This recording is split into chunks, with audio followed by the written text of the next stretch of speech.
Okay, so class, we are now with your module 5, which is entitled as Integumentary System. Okay, so let us share with you the PowerPoint presentation of our integumentary system. So, meron akong na-change dito sa dulo, which is the, I don't think it is an actor. Para siyang, if you compare to the structure of the skin, compare to sa sa PowerPoint na ginagawa ko, which is different, but it is only one picture. Okay, to empathize, to para makita natin talaga of what is really the adipose tissue or the what do you call that, the fatty tissue. It is not a tissues. It is about the part under the hypodermis, which is the under the fats. Okay, so later malalaman natin. Okay, so what are the objectives of this module? Okay, just for a while. Okay, there is a problem um, with my PowerPoint presentation, but it is manageable.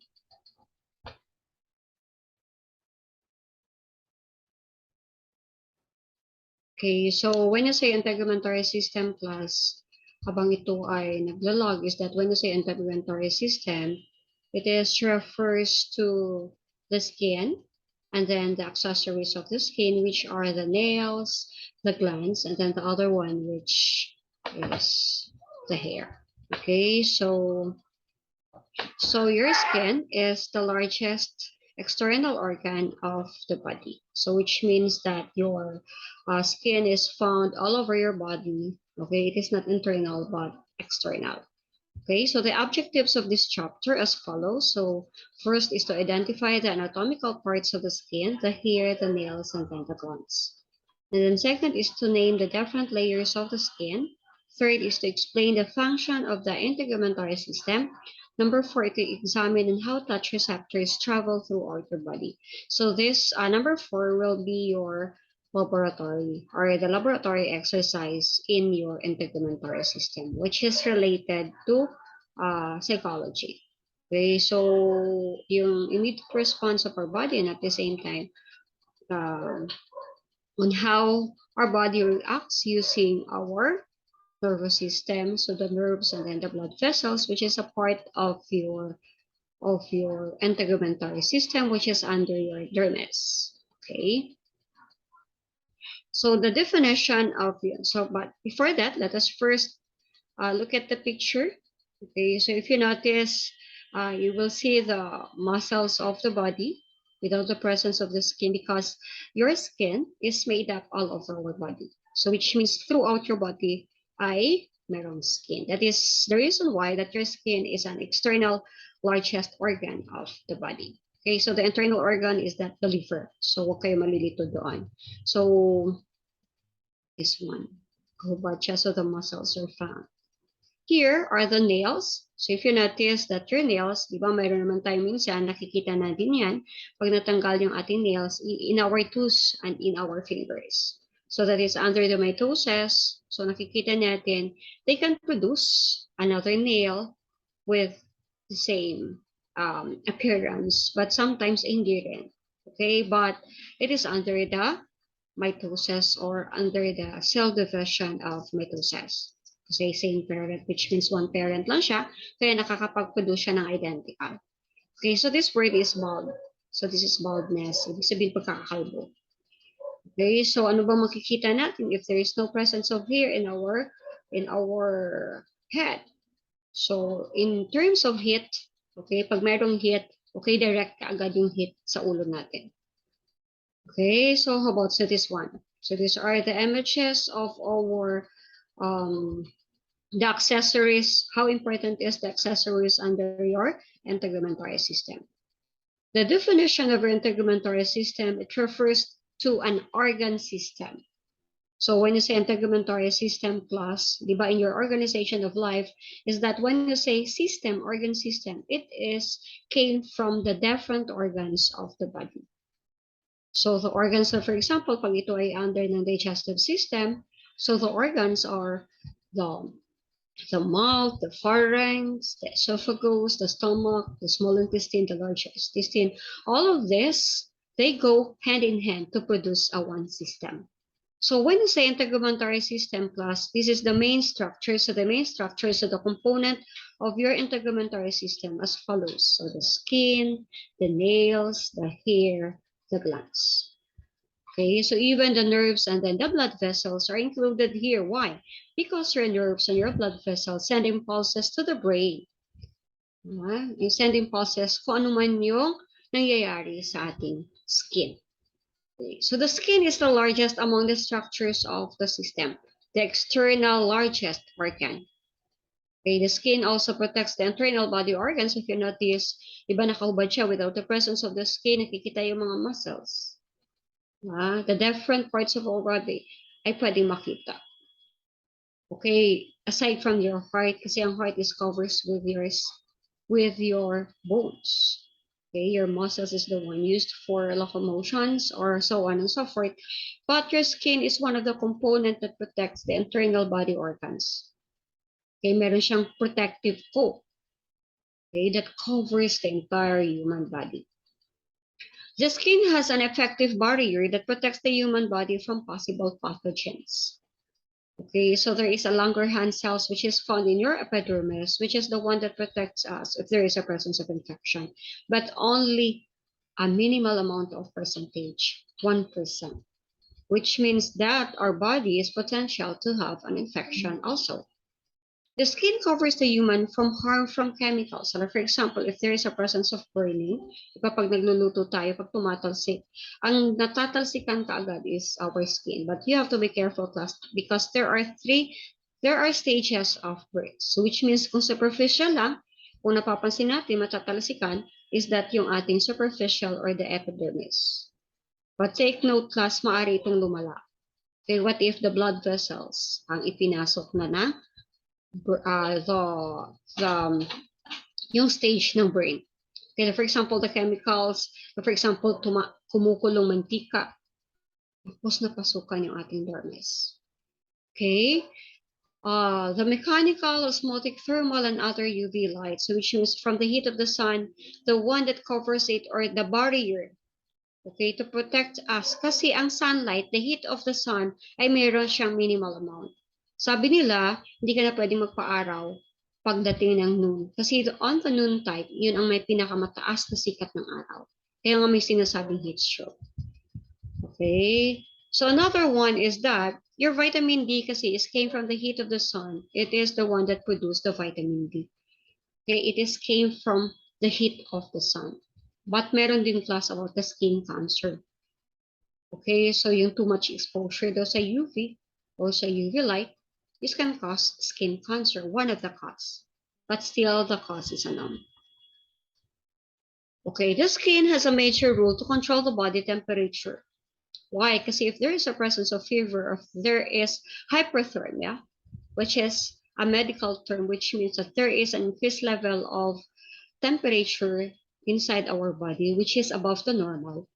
Okay, so in order to normalize it, our hypothalamus is the one that maintains the homeostasis of the body.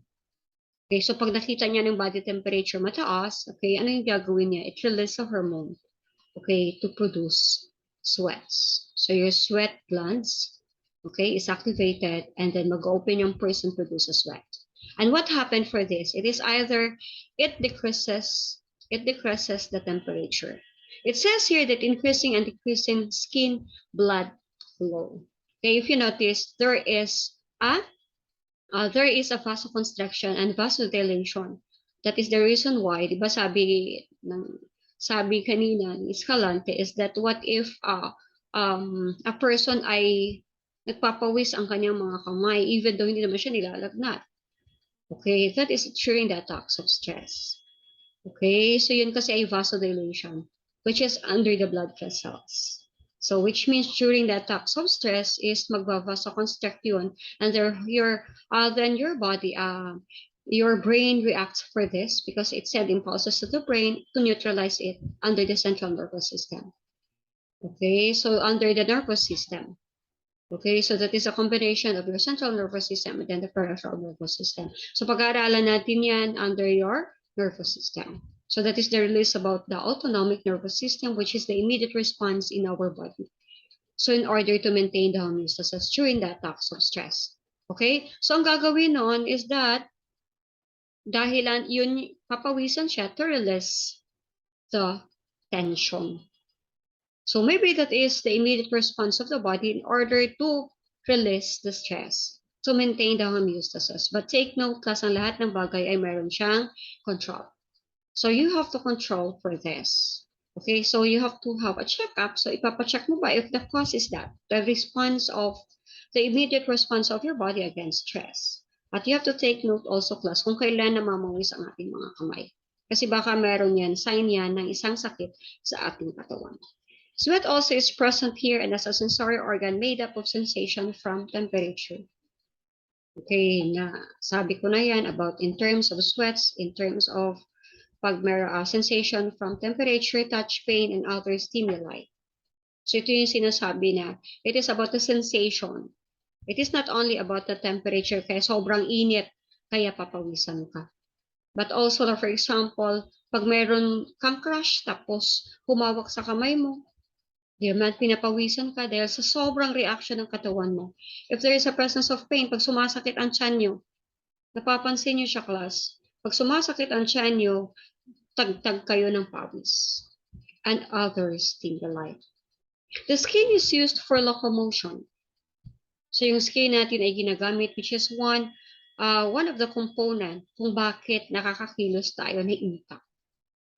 So aside from your muscles and the framework are your bones, and then the used for movements are your muscles, but also your skin is used for locomotion. Kaya siya intact.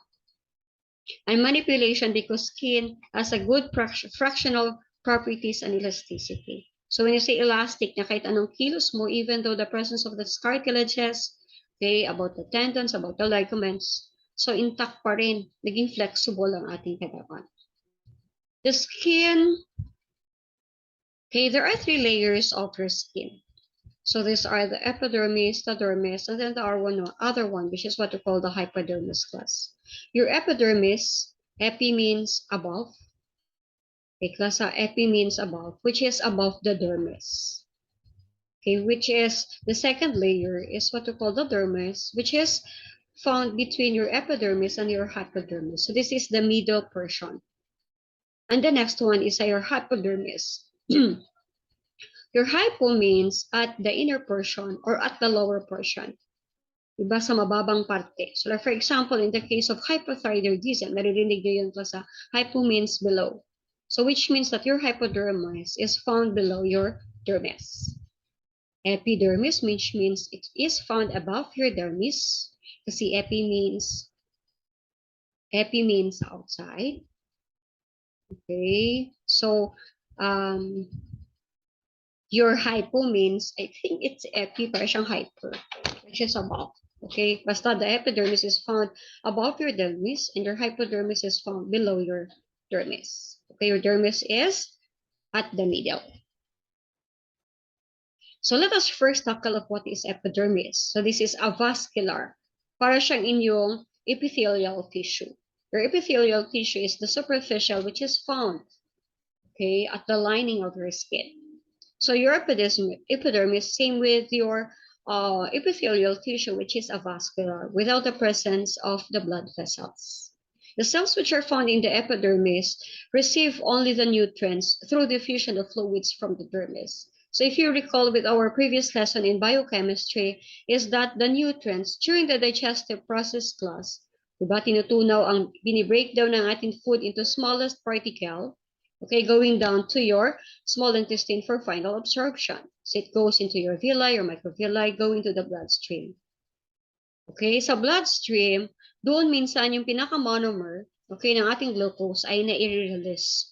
Kaya if there is an increase of glucose in the bloodstream, nagre-react yung ating hormones, our pancreas. Ibig sabihin ng class, ang ating nutrients sa katawan ay inilalagay into the bloodstream. Since your epidermis ay walang presence of blood vessels, Okay, kumukuha lang siya ng nutrients through the diffusion of fluids from the dermis. Your epidermis is found above your dermis, which means pag nag-diffuse, naalala niyo ba yun? Pag siya ay parang sumingaw, okay, the fluids, doon lang makakuha ang epidermis ng nutrients. That is the reason why in your epidermis, yung dead skin ay doon nakikita. Okay? Winaka po siya sa nutrients.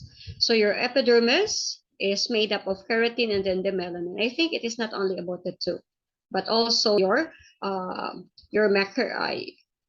Merkel cells and then the other one, which is the Langerhans cells. So this one, 90% of your epidermis is made up of keratinocytes. So pag cytes yun, class, made up of cells. Diba? Ang cells are made up of different tissues are made up of group of cells. So which means that your 90% of your epidermis, okay, your epidermis is also, okay, 90% is found in your epidermis, which is the one that stores and produces keratin. The 8% of this is your melanocyte. So your melanocyte is a special skills that produce skin pigmentation. So yung kulay ng ating skin.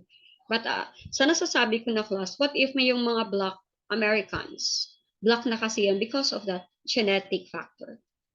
Okay, 1% is under the Langerhans cells, which is detects and fight against pathogens. So yung sinasabi ko, because of that epidermis, your skin, which is the outer layer, is your epidermis. Okay, this is the one that fights against pathogens. If there is a presence of infection, so for example, pag nasugatan ka, okay, 1% of that is to protect you from against infection. But why is it necessarily na i-dressing siya? Bakit kailangan mo linisin yung sugat mo? Because only 1% is produced by your Langerhans cells in your epidermis to fight for it. The second one here is a 1% mackerel cells. Okay, so it is found in terms for the function for sense touch. So since ito ay konektado sa ating nerve endings, kaya pag nagkaroon ng touches,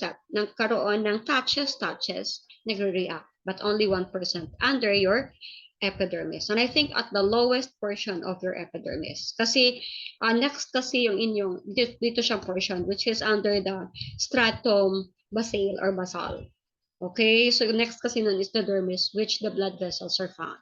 Kasi sa part ng epidermis, hindi kayo makakita ng blood vessels siya. So these are the layers of your epidermis. So this is the stratum corneum, the stratum lucidum, the stratum granulosum, the stratum spinosum, and then the stratum basal, or the stratum basal. Basal came from the word. So this one is the stratum basal na sinasabi ko sa inyo, which is under the skin receptors. Siya yung tumatanggap under the nerve endings. So pag humawa ka, okay, kasi epidermis is manipis lang compared to the dermis.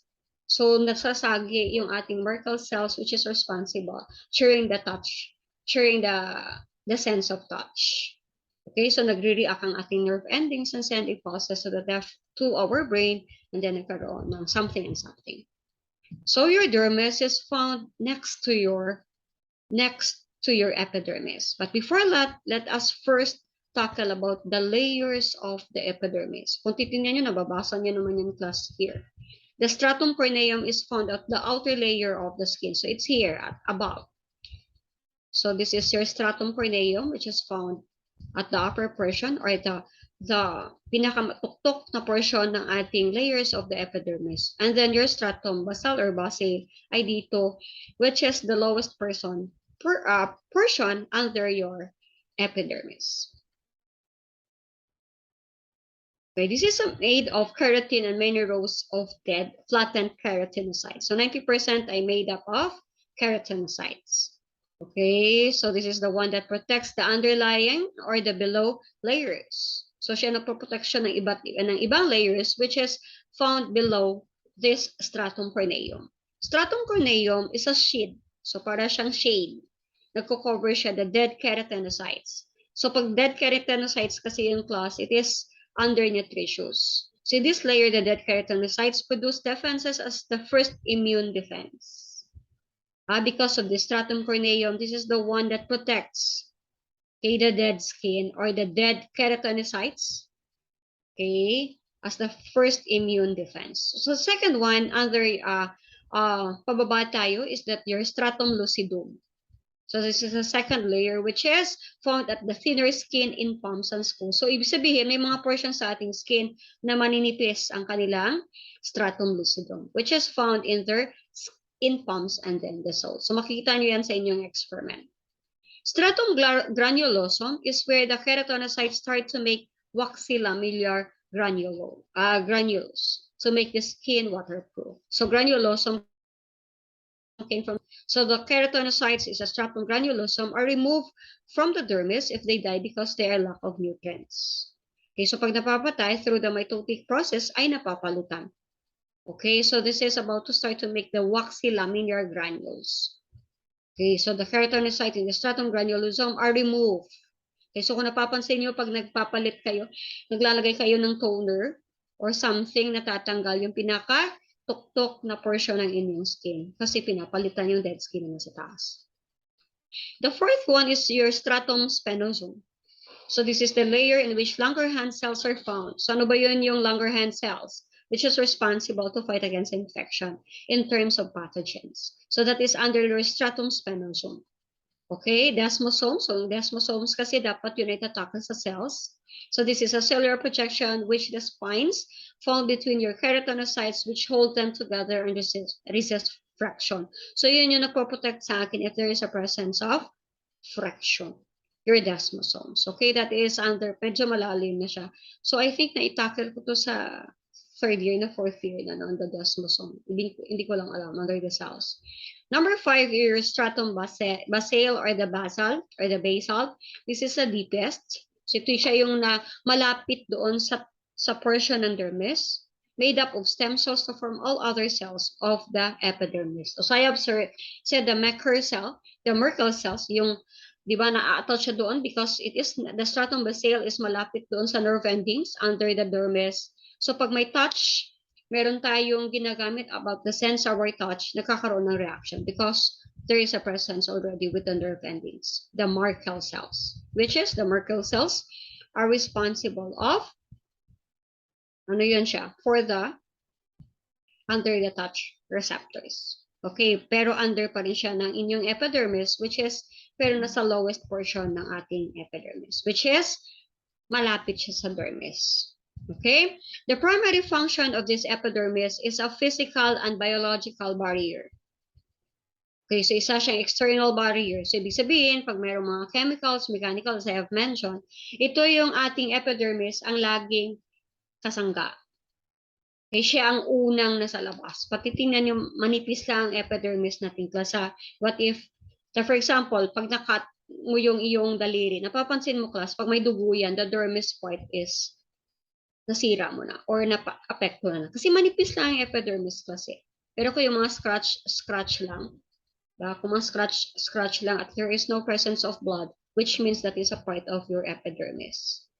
Okay? So your dermis is the thickest and the second among the 3 layers of the skin. Okay, siya yung thickest, siya yung pinakamakapal, the middle portion. Ang sa ilalim nun is the hypodermis, dermis trim, pero mas mababa siya dun sa portion ng dermis kasi nandun yung fats, ang portion ng fats. Okay, the dermis consists of body water supply that regulates the temperature kasi nandun ang blood vessels. Diba, meron siyang vasoconstriction and vasodilation. When you say vasoconstriction, kikitid, and then the brain reacts for this, then vasodilate. When you say vasodilation, the opposite of vasoconstriction, luluwag. At mag-open yung pores, lalabas yung ating sweats, and then it regulates the temperature. The one that gives blood to the epidermis. So, di ba, ang nutrients ay kumukuha lang. Okay? Ang kumukuha lang ng nutrients ng epidermis from the dermis. Salin-salin. Okay? Kung mag-evaporate, kung merong process of diffusion, then the epidermis ay sasalo niya yung nutrients. Dermis have 2 parts. So, these are your papillary and then the other one, which is what we call the reticular dermis. So your papillary, which is found at the upper portion or the thin portion, which is found in your dermis, and then the lower portion is what we call the reticular dermis. So look at this class, this portion. So this is our hair. But syempre may hair roots dyan. So this is your hair follicle. Yung isa pa, meron pa siyang isa, hindi ko siya ma-identify. Okay, so this one are your blood vessels. Okay, the blood vessels, the nerve endings. Okay, so this portion is your papillary layer. So this is a thin upper portion of your dermis. And then ang kasunod nun is the reticular layer.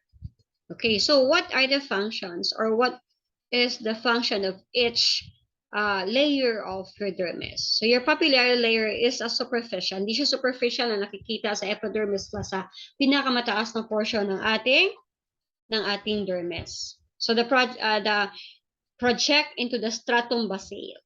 So yung stratum basal mo class is that which is next into your, which is in the lowest portion next, known is the dermis.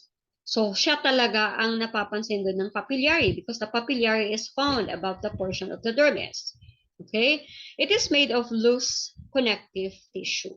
So ano yung loose connective tissue? The functions of this to hold the organs in place. So kahit ano pang locomotions or ano pang kilos, naka-intact yung ating organs sa katawan.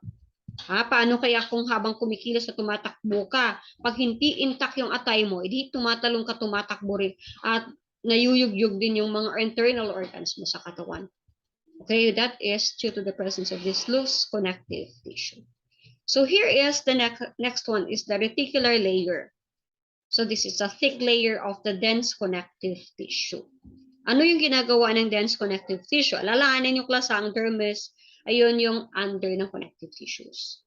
Pag sinabing lining, so like for example, di ba sa stomach, the lining, ibig sabihin, ito yung ating tiyan. Lining yun ng ating tiyan, yan ang ating epithelium. That is made up of epithelial tissue. Pag tissue ang pinag-uusapan, epithelial. Pero pag skin, that is under your dermis. Okay? It supports the sweat glands, hair follicles, and then the sebaceous glands. Your sweat glands and your sebaceous glands are part with your under naman. Later, ayoko magsalita kasi. Okay. The most structural component of the dermis is what we call the protein collagen. Okay, so let me check. Kasi that is anti-aging. I think this is collagen. Okay, that gives skin strength and flexibility. Okay, so you have to check that about the collagen, but I think it is one of the component anti-aging. Another protein which is found throughout the dermis is the coil-like protein known as your elastin, elasticity. So ibig sabihin na kahit anumang stretch yan, bumabalik siya. Like for example, the rubber band. Kung putol ang rubber band, hindi din bumabalik sa dati. So because of this, it is said here that elastin gives the skin the ability to become elastic. Okay, so that is under your reticular, which is the inner portion of your dermis.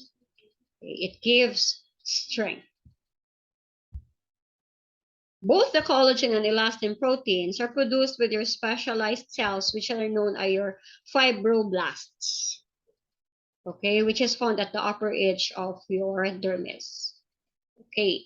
Connected through the dermis are the blood vessels. Ano yung mga nako-connect doon sa inyong dermis? Diba sabi ko sa inyo, in their connective tissues, the blood vessels are found. So which means that your dermis is under your connective tissue. So wag na kayo malito, class, ha? Pag ang pinag-usapan, pag nagtanong naman ako, pag sinabing tissues na talaga, class.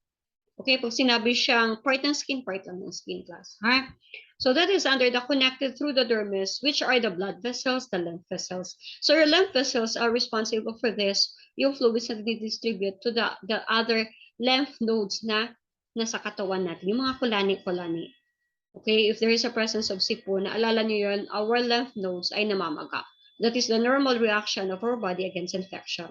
So there is a release of your white blood cells. So yun ay part ng lymphatic system, class, ha? Okay, yung lymph vessels, doon dumadaan ang fluids. Your blood vessels, ang dumadaan ay blood. The nerves, ano yung nerves? Ito naman yung dinadaluyan ng messages. And then the mast cells. Your mast cells, this is a specialized cell that triggers the skin from inflammation. Okay, so if there is a presence of microorganisms, as I have said, namamaga yung inyong mga kulani, minsan yun ang nagiging cause kung bakit before kayo sinisipon ay nilalagnat. But it depends on the immune system of the body. Okay, meron kasi nilalagnat, meron hindi. Okay, yun sa akin, sa mga anak, mga maliliit sila, pinapahilot ko yan. Lalo na pag may lagnat, kasi baka may kasamang pilay. Pero pag hindi na natatanggal yung lagnat, kailangan mo na siyang ipa-check up. the normal reactions of your body, if there's a presence of microorganisms, allergens, and physical injury, ay meron tayong reaction nun. Pag may physical injury, there is a presence of pain. There is a presence of fever. Pag sinabing allergens, so pag meron kayong allergy kayo sa pollen, ano yung reaction ng katawan natin babahin? Okay, that is the normal reaction of our body against the pathogens. Okay, the presence of microorganisms, there is a presence of inflammation. Okay, kaya nga may kasama siya minsan nalagnat. Okay, the blood vessels which are found in the dermis is the one that maintain the body temperature. Okay, why? Because of this vasoconstriction and vasodilation that I have. Diba ang kanilang send messages is under your blood vessels. Okay, hindi naman nagsisend ng impulses or nagsisend ng messages sa mga iba't ibang organs, but through the bloodstream, which is under your blood vessels. Okay, hypodermis. So your hypodermis is known as the subcutaneous layer, or the superficial fascia, which is found below the dermis, which means that your hypodermis, hypo means below, which is found below your dermis. It is consist of well-vascularized. So pag sinabi siyang dermis na kasi class, meron ng blood vessels doon. Pero pag sinabi siya pag under ng hypodermis, which means mas well-vascularized siya. Aside from that, may mga blood vessels na mas large yung blood vessels are found the adipose tissue, yung fats, ang stored energy natin. The areolar connective tissue used as a mode for fat storage. So doon nasustored ang ating fats. An insulation. So when you say insulation class, nagbibigay sa atin ng heat. Yung taba, yun ang sabi nila, mas masarap akapin daw because mainit ang kanilang katawan. And then their fats are used for insulation or it gives heat to the body, softening the skin. So because of that fats, di ba, ang sarap akapin kasi malambot. Di ba, hindi. Pag minsan nagluloko nga sila, pag payat daw, is that pag inakap ka, ano ba yung sinasabi noon, class? Okay? Ako parang buto yung nararamdaman ko. So that's the advantage of fats inside our body. The adipose tissue, which is found at the hypodermis, contains fat-storing cells. Okay, which is what you call the adipocytes. Mom, sites na naman. Adipocytes came from adipose tissue. Yun ang tatandaan. This fat gives us energy. Reserve, insulate, to prevent heat loss. Reserve. So, ibig sabihin, pag meron tayong hypothermia, okay, so insulate the body, it gives heat. Okay. Kasi, pag hypothermia tayo, bagsak ang ating temperature, yung taba na yun siya ang magsustore ng ating heat reaction. But I think that is part pa rin ng ating to maintain the hypothalamus, protect the underlying structures from trauma. So for example, pag nabangga ka, di ba ang una is the fats, ang nakakabangga, yun. So as I have said, di ba, this portion, ito yun yung aking portion which is at the upper extremities. So naoperahan kasi ako dito. The one that saved my life daw, ito yung fats na nasa aking upper portion ng aking arms. That was, I think, 10 to 15 years ago. So, nadulas ako sa CR. Then, ang naalala ko is that to protect my head. So, ginanon ko yung aking braso. So, kasi kung wala ito, I think nabagok yung ulo ko. Okay, so kasi matindi kasing impact nung ako'y nadulas sa CR. So, the fat deposited depends on the hormones. So, it depends on the hormones. Kasi minsan, as I have said, bakit kaya depende sa hormones, class? Kasi like, for example, yung estrogen level and testosterone level among girls, among men, pero yung testosterone sa boys, parang walang katapusan eh. Yung physical activities lang. So, mabilis mapagod ang mga lalaki. Pero ang testosterone walang limit sa mga lalaki. But I heard about the andropause. Yung parang menopause sa atin, sa mga lalaki, andropause, at nagle-lessen ang kanilang naglilesen ang hormones natin. The cortisol, which is one of the hormones also, na naglilesen ang metabolism ng ating katawan. Kaya nga sabi niya, fat deposited depends on the hormones. Insulin, and your glucagon. Yung insulin naman, ano ba itong responsible dito? Okay, pag mataas ang level ng ating glucose, ang insulin ay i-release ng ating pancreas. And this is, the excess glucose is converted into a stored energy, which is glycogen. Your glucagon, Okay, this is responsible, our hormone which is an opposite of insulin. Pag mababa sa bloodstream, ang glucose, di ba ang nutrients ay inire-release sa bloodstream? Kain ka ng kain, okay? Liliitin to, ilagay ito sa inyong small intestine, i-absorb, going to the bloodstream. Pag ang glucose ay masyadong mababa at na-detect ng ating katawan, this glucagon is activated. So your glucagon is responsible to activate your stored energy, and this stored energy is converted into a kinetic energy. Okay, so ibig sabihin, tataas ang level ng ating glucose. Okay, it is not. Okay, so your glucagon responsible, magre-release ng glucose into the bloodstream. I-increase na yung glucose into the bloodstream. The leptin, parang hindi ako familiar, and others on genetic factors. So when you say genetic factors class, pag sinabi siyang genetic factors class, from the genes. So for example, baka yung inyong family kasi is class, is that tabain sila.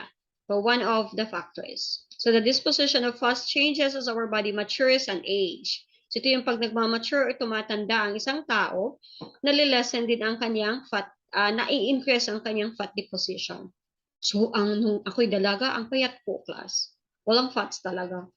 Pero habang tumatagal, syempre wala ka ng locomotion. Mabilis ka ng mapagod. So pag mabilis tayong mapagod, gusto natin lagi tayong nakaupo. Yung mga nasa computer, ang kanilang mga trabaho, ano bang nangyayari doon? Pag sa computer ang mga trabaho, they are low level of locomotion. So one of the factors kung bakit nagkaroon ng fat deposition. Okay, the deposition of fats varies also depends on the sex of the human. The men accumulate fats along the neck, the arms, the lower back, but it depends, class, kasi meron namang mga lalaki na kahit anong kain, ay payat pa rin. Even the women, meron namang women na mas lakas kumain, pero payat pa rin. Okay, so it depends. Okay? Accessory structures of the skin. So the first one here is your what do you call that? The hair. So the hair is a keratinose filament which grows out of the epidermis. Okay, made up of dead keratinized cells. So ang sinasabi niya rito, it is not only about the hair in our head. Kasi kung titingnan yung hair follicle na example, is that on the skin. Yung mga balahibo natin dito, that is example of hair. Even sa kilikili natin. The cilia which is found inside our nose, even into our lungs, meron doon ciliated na part. So ibig sabihin nun, these are made of hair follicle, the hair shaft, and then the hair root. The hair root, yun yung roots, parang plants. Ang roots ay nandoon sa ilalim, the hair follicle, yung mataas. The hair shaft is a part of the hair which is anchored to the follicle. Ito yung hinahanap ko, is the hair shaft. Okay? Okay, the hair root ends at the deep portion of the dermis. So the hair bulb that surrounds the hair papillae consists of connective tissue made up of blood capillaries. Ano yung capillaries, ma'am? This is the one that connects the tiny blood vessels, which is the one that connects the veins and then the arteries. And the nerve endings from the dermis. So take note, class, ang inyong touch receptors or yung pag merong mga nangyayari, impact in your skin, the nerve endings react going into your brain. Nerve kasi siya. Diba? That is under your peripheral nervous system. Nails. The nail bed is found at the tips of your fingers. Okay? Even in your toes. Okay? The nail bed. Yung ito. This is what we call the nail bed. This is rich in blood vessels. So ilalim, ito yung nail bed natin. These are ito yung nails. Ito yung nail bed. Di ba parang siyang balat siguro doon kung saan natutulog yung nail. Di ba parang bed? Di ba ang bed yun yung kung saan ka ba? Basta parang ganon. Okay, the nail bed. Okay, this is rich in blood vessels. Ito yung sinasabi ko, class, you have to check this. Ito yun yung asawa na nagstay na matagal sa St. Luke's. I think na alam niyo yung class. Okay, ito kasi ay itong nakita nila. There is a this one, pinupush kasi ito, class, pinupush to lalo na pag hinihingal. Pinkish dapat yun, class. Hindi siya cyanotic or cyanotic, ibig sabihin nangingitim or violet. Ibig sabihin kinakapos ng oxygen. That is the term for this. Naririnig nyo man sa balita. That is what we call the hypoxia. lack of oxygen. Okay, so in the hospitals, kung napapansin nyo, bawal magkaroon ng kulay ang ating nails. Why? Kasi ito yung chine-check nila. Okay, so I have 2 children. As I have said na dalawang hikain, ito yung tinitingnan ko pag sila hinika. Kasi why there is a presence of vasoconstriction kasi. So, ibig sabihin yung daluyan ng kanilang hangin ay kumikitid. So, there is a tendency na mag-hyperventilate. So, itong chine-check ko. So once na yan, baka bronchodilator or pampaluwag lang ng plema ang kailangan para lang ito ay bumalik sa normal. Pero if not, di ba meron silang ginagamit. The other one is anti-inflammatory kasi if there is a presence of inflammation class, if there is an inflammation, ito yon yung blood vessels mo. Pag namamagayan, didikit yan. So mahihirapan kang huminga. Okay, ulit. This one is, kailangan na chine-check, dapat pinkish. The nail body is made of the nail bed. Okay, the nail body forms at the nail root, which is the matrix from the stratum basale. So the stratum basal or basal, okay, ito yung konektado doon sa, so the nail body forms at the nail root, which is the matrix from the stratum basal, yung pinakailalim at the hypodermis, or ito yun, this is the epidermis, this is your dermis, okay, your hypodermis. Okay, this is your nail root. So yung pinakailalim, syempre pag root yan, nandun yung sa ilalim. Pinakailalim na portion ng ating nails. Okay, it is attaches into your dermis. Okay, so next one is the sweat glands. So as the body becomes warm, the sweat glands produce sweat. Okay, so pag mainit ang ating, pag mataas ang level ng ating temperature to maintain the homeostasis, the sweat, di ba, ang glands kasi, it is the one that produce a hormone. Okay, so ibig sabihin nun, pag nag-produce siya ng hormone, there is something responsible for this to cool. So ito yung vasoconstriction and vasodilation na nakikita niyo dun kanina. There are 2 types of your glands, the eccrine sweat gland, and the other one is the sebaceous, I think. But I have to check that. Your eccrine sweat gland is a thermoregulation. So ito yung nagre-regulate ng ating temperature. Diba? The palms of the hand and the sole of the foot and the forehead. So kung papansinin nyo, ang daming pinapawisan dyan. They are abundant to have this sweat. It helps to maintain the homeostasis. So, nagbe-burn din siya ng fat sa katawan natin yung pawis. Kaya yung potential energy is converted into kinetic energy. So, i-release ng ating body out of the body because our fats are deposited in your hypodermis. Okay. Next is your sebaceous gland, which is another type of your sweat gland. So, your sebaceous gland is an oil gland. So, ito yung mamantikain, helps to lubricate. So, in your cell, nakita nyo doon, meron din kayong cholesterol. So, yung oil na yan, cholesterol kasi is a lipid. Oil is a lipid. Yun yung nagbibigay ng lubrication para wag magdikit-dikit. Diba? May mga tails, may mga heads doon. So, the one that gives a sebo or gives it to lubricate or hindi magdikit-dikit. Diba? Pag nagluluto kayo ng spaghetti, anong sabi para hindi dumikit yung yung pasta, lagyan mo ng oil. Okay, that is what you call sebaceous gland. An oil gland that helps to lubricate para wag dumikit-dikit and makes the skin and hair waterproof. Why? Because the oil, ano ba ang oil? It is, against sila sa water.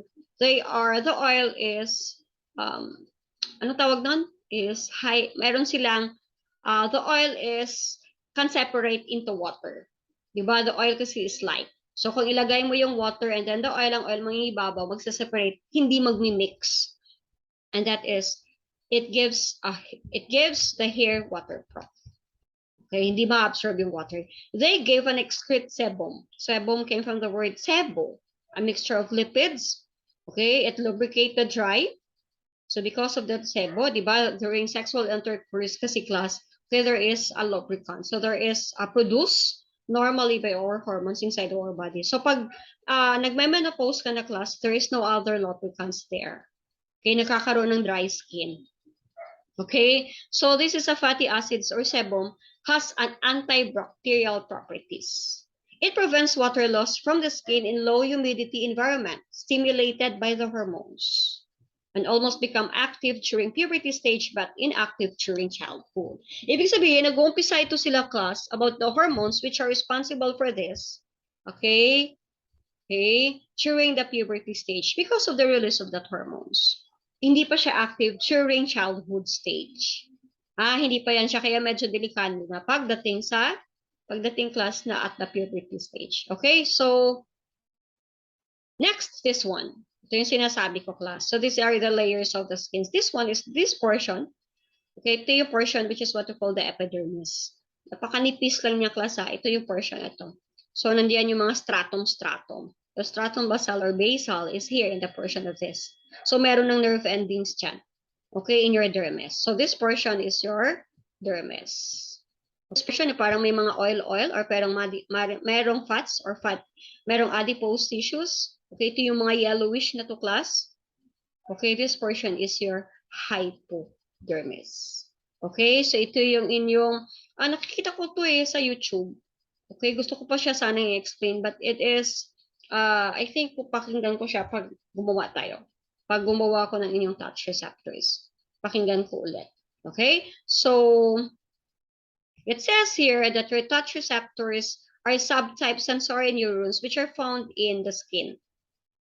Okay, and this comes specialized endings that represent to mechanical stimulation. So if there is, pag meron siyang endings, nerve endings, syempre pag magkakaroon ng reaction.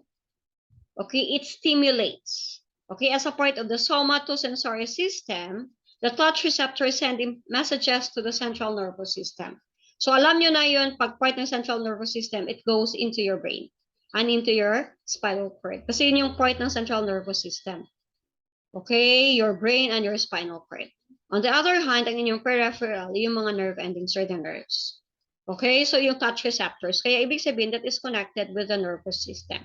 So you have to be careful for the touchy-touchy, ha? Okay? Walang reaction, wala namang reaction if wala namang, paano kung magkakaroon ng mutual understanding? Nagkakaintindihan, what happened? Di wala na. Okay, touch receptors, the touch receptors, as the skin sense of touch. So pag inahawakan mo it sends impulses to the brain, which include the temperature. So like for example, hindi yun na pag ang temperature, hindi. Your temperature, kasi if there's an increase of temperature, it sends impulses agad into your brain. Humidity and air pressure. Ano ba yan? Humidity, it means that if there is an heat, humidity kasi para siyang temperature din. The air pressure, the presence of pain. So if there is a presence of pain, okay, is necessary to avoid injury, disease, and danger. So ito yung iniisip ko. It's that, when, di ba, ito yun siya. Okay, so like for example, nabangga ka. Kaya ano yung normally mo nararamdaman is the pain. Because of that touch, sense of touch. Okay, so anong reaction mo is to avoid injury. Ay, sakit pala. Pero what if pag biglaan? Di ba? May mga disgrasyang ganun. Okay, mga biglaan na hindi ka naka-ready. Tapos sobrang sakit pala, kailangan ka isugod sa ospital. But yung mga ordinary lang, for example, nakasagi ka tapos the pain, so it avoids injury. Okay, the pain, ito kasi, ang term dito is about the disease. A pain could say, if there is a presence of pain inside your body, that is a sign of something. It is a disease. Okay, so you have to, for check-up. Okay, the abdominal pain, sometimes, parang baka hindi ka lang natunawan. Pero class, if you are napupo ka ng sobrang tagal, there is something happen inside your body. Danger. Okay, our sense of touch is controlled by a large network of the nerve endings which are known as your somatosensory. So hindi ko na explain, sobrang haba na siya klase. Okay, meron silang mechanoreceptors, thermoreceptors, pain receptors, and prioreceptors. Iba't ibang klase kasi yun ng receptors. Sobrang dami niya na. Okay, a touch receptor is a rapid and quickly adapting response of the stimulus. So as you touch the skin or touch an object and you stop touching the object. So like for example, nasagi ka, tapos alam mo na, okay, like for example, ay masakit na, I have to stop it. So that is under your sense of touch, which is under your touch receptor. So that is the end of our module of our PowerPoint presentation under your integumentary system. Okay, parang ito na rin yung content ng inyong kasi na module. So, na-explain ko na lang siya. Pero, so, nakikita ko si pag nag-exam, may mga bit-bit yan silang module. Okay, even libro, dinadala nila yan sa school. So, gagawin ko talaga. Okay? But I think sa Monday ko pa siya mapapasa class, ha? Kasi I have a tutor tomorrow. Okay? So, that is the end of our lesson. So, wait nyo po yun in yung laboratory and then your short quiz.